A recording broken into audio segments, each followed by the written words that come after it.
বাংলাদেশের সাবেক প্রধানমন্ত্রী বিএনপি নেত্রী বেগম খালেদা জিয়ার মুক্তির খুব দ্রুতই ব্যবস্থা করবেন। দেশের রাজনৈতিক পরিস্থিতি নিয়ে আলোচনা করার জন্য এবং সমস্যা সমাধানের উদ্যোগ নেওয়ার জন্য আমরা এখানে বিভিন্ন রাজনৈতিক দলের নেতৃবৃন্দ উপস্থিত হয়েছিলাম। মহামান্য রাষ্ট্রপতির সঙ্গে আমাদের আলোচনা হয়েছে, বৈঠক হয়েছে। এতে বিভিন্ন রাজনৈতিক দলের নেতৃবৃন্দ, সশস্ত্র বাহিনীর শীর্ষ নেতৃবৃন্দ, 3 বাহিনী প্রধান সহ তারা উপস্থিত ছিলেন। এখানে বেশ কিছু মৌলিক বিষয়ে সিদ্ধান্ত হয়েছে এবং সেগুলো ইনশাআল্লাহ আমরা আশা করছি যে রাষ্ট্রপতির পক্ষ থেকে জাতির উদ্দেশ্যে ভাষণেও আসবে এবং মাননীয় সেনাপ্রধান তার বক্তব্যের মাধ্যমেও বিষয়গুলো আসবে।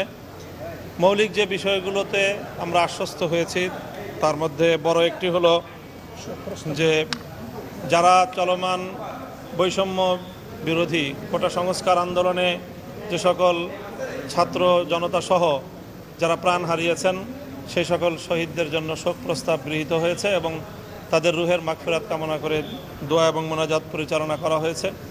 সেই সঙ্গে মহামান্য রাষ্ট্রপতি আশ্বস্ত করেছেন যে গত 1 জুলাই থেকে অদ্যাবধি যারা গ্রেফতার হয়েছে সেই সকল ছাত্র নেতৃবৃন্দ, ছাত্রকর্মী এবং রাজনৈতিক নেতৃবৃন্দ সহ সকলের আশু দ্রুতই মুক্তির ব্যবস্থা করবেন এবং সেই সঙ্গে মাননীয় বাংলাদেশের সাবেক প্রধানমন্ত্রী বিএনপি নেত্রী বেগম খালেদা জিয়ার মুক্তির খুব দ্রুতই ব্যবস্থা করবেন।